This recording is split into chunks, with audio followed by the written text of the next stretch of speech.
Kita tuh aslinya banyak orang. Biasanya perspektifnya ego state agak ribet nih sih sebenarnya sih. Gue nggak minta buat Bang Radit atau teman-teman percaya, tapi bisa nggak bayangin kalau kita aslinya banyak orang?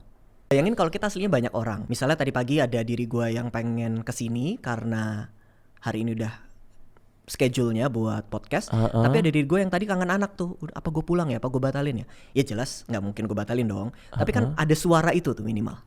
Ada diri kita yang pengen bangun, ada yang nggak pengen bangun. Kenapa ini disebut diri bukan pikiran? Karena dia kayak punya alur mikirnya sendiri. Kita nggak bisa ngarahin. Dia kalau bunyi ya bunyi.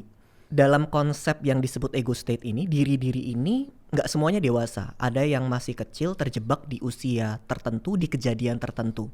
Nah ini yang kemudian orang-orang bilang sebagai inner child nih. I see. Yang banyak orang nggak omongin, ini cuma diomongin inner child. Emang cuma yang kecil doang kan kagak. Ada inner parents yang harusnya ini yang provide kebutuhan si child within ini, anak di dalam. Yang tidak terpenuhi. Yang tidak terpenuhi itu. Kalau perspektifnya begini, kemudian gua bisa memenuhi perasaan kesepian gua sebagai caregiver utama. Nah, pasangan ke gua itu sebagai ya tambahan yang bagus, tambahan yang indah.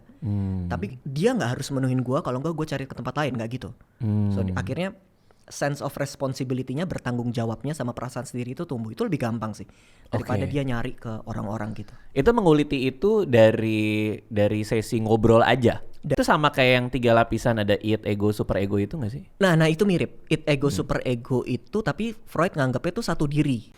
Mereka menganggap itu tuh emang orang yang terpisah, tapi ada dalam satu tubuh. Kita tuh aslinya banyak orang. Tapi nih ya, ini lagi-lagi ngomongin soal, karena kan saya juga pernah ngebaca-baca soal soal kejiwaan dan lain-lain nih. Iya.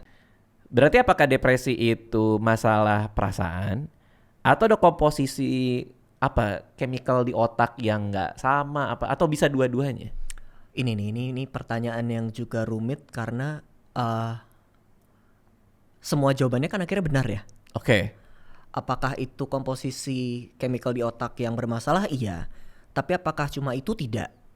Akhirnya ada hal-hal lain dong yang berinteraksi ya. Ada masa lalu, masa kecil yang bermasalah, iya. Antidepresan tidak menyembuhkan kemiskinan, nah ya kan gitu. Jawabannya semua benar.